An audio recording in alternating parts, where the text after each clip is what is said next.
C'est le grand retour du burlesque aux États-Unis. Un retour orchestré par des gens comme Dita Von Teese ou des films comme Burlesque, Moulin Rouge ou encore tourné en France. Une véritable renaissance d'un style dont l'âge d'or remonte aux années 40 et 50. En clair, il s'agit d'un striptease plus ou moins féministe. Quand on peut apporter de l'art, des costumes, de la danse, de la musique, cela devient beaucoup plus qu'un striptease. Il y a beaucoup de collaborations et je crois que c'est ce qui fait toute sa popularité. Les années 90 ont vu notamment sur une certaine scène rock ce retour en force des années 50 avec force Big Bang, tatouage et autres pin-up. Il n'y avait plus qu'à déshabiller cet American Dream. La plupart des grandes villes ont une troupe burlesque ou plusieurs comme Seattle, Chicago, New York. L'État de la Caroline en a une depuis quelque temps déjà.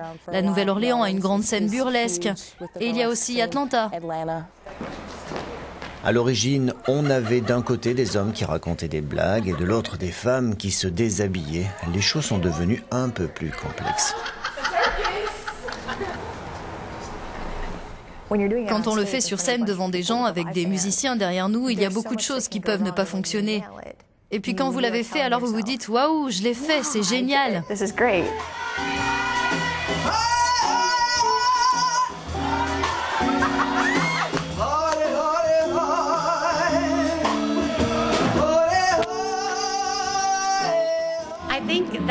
Je crois que quand on voit le burlesque, il y a une évidence, une prise de pouvoir par les femmes.